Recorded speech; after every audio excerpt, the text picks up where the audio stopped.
Human resources is necessary in the food service industry because in the fast-paced, high-pressure situations that we are often put in on a daily basis, problems, whether personal or professional, must be dealt with in a fast, efficient, and fair way. Human resources have the important job of creating, amending, and enforcing the rules. A sous chef like Tyler Helo needs human resources to manage the employees for them while they manage the restaurant. As many of us know, personal conflicts between employees on the line is fairly common and can get quite intense. The sous chef can't stop service to deal with a problem. Tyler says that his job is primarily to make sure food comes out properly prepared as fast as possible, and when service starts, little else matters. Because of the immense pressure of running a kitchen, the sous chef is under a lot of stress. To deal with the stress, Tyler says that the first most important thing to do is not to sweat the small stuff. You can't get anything done if you dwell on your mistakes. If something comes out wrong or gets burnt, there is no time to argue over whose fault it was or how it happened. Tyler says you recognize the problem and immediately start thinking of a solution. Although as a sous chef, Tyler would typically sit employees down to give them a talking to, when something goes wrong during service, there's just no time to do this.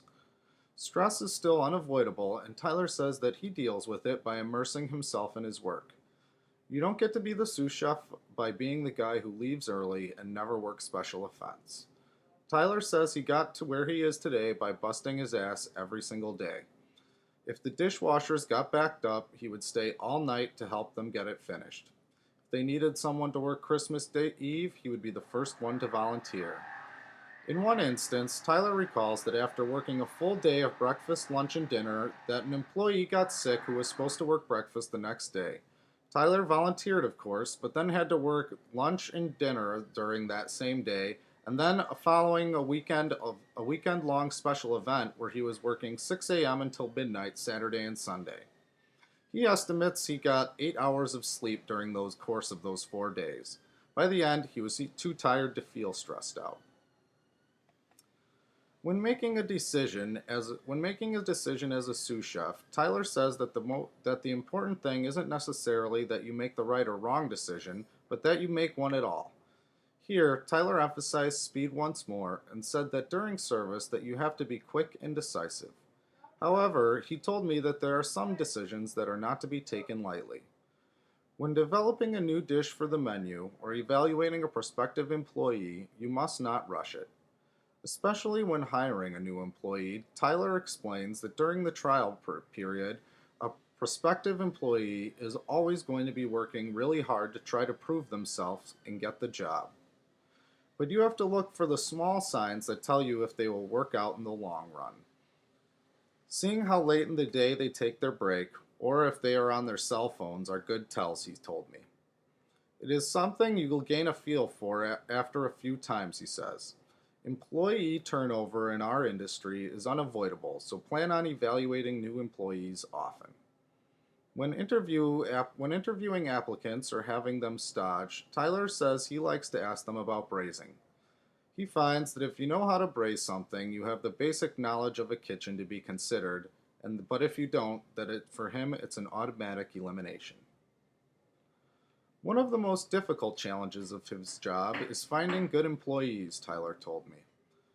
He told me that it is easy to find good cooks, but finding good cooks who don't have a major character flaw is difficult. Many talented chefs are prone to partying, as this is a party industry. Tyler says he doesn't care what people do in their personal life, but it interferes when they miss work or show up drunk. The next problem is that you need to find people who work well as a team. He says that it doesn't matter if the employees even like each other, but there has to be a proper team dynamic. Just like in sports, you can't have a team of superstars. You need some supporters. As far as training goes, Tyler doesn't focus too much on training. In some instances, he says he prefers to get a rookie than a seasoned vet because then you can mold them into the employee you want. Keeping your staff properly motivated is always a challenge, Tyler told me, but it is very important. Tyler finds that the easiest way to do this is just to make sure to recognize when someone is doing a good job. He finds that in our industry, pride is a big factor and can be used as a powerful motivator. In the beginning of his career, especially as sous chef, Tyler said that his early mistakes involved mainly trying to be friends with his employees. Your employees are just that, employees, he told me. Because of this, he prefers not to work with friends.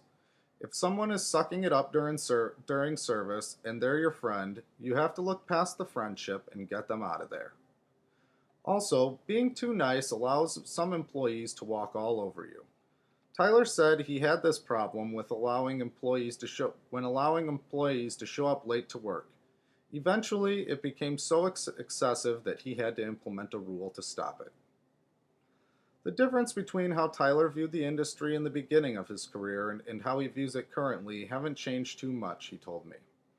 He came from a family of chefs, and he would routinely hear about the trials and tribulations of running a restaurant. He does say, however, that now he is perhaps a bit more cynical about the industry. He explained, the more you learn about food and the difficulties in preparing it, the more you realize how few people actually appreciate it. When I asked Tyler if he enjoyed being a sous chef, he told me it was a love-hate relationship and chuckled. Then he recanted and told me that he loves his job and he would never do anything else. To him, the pressure is part of the fun, and that the feeling of overcoming seemingly impossible odds and having everything work out perfectly is incomparable. Yes, there are days where it gets really hard and you just want to quit, but those are the situations that are most gratifying once you've overcome them, he told me. As far as personal philosophy goes, Tyler says his is love what you do. He told me that if you love what you do, you won't care about the long hours, disgruntled employees, wrong shipments, or irate customers.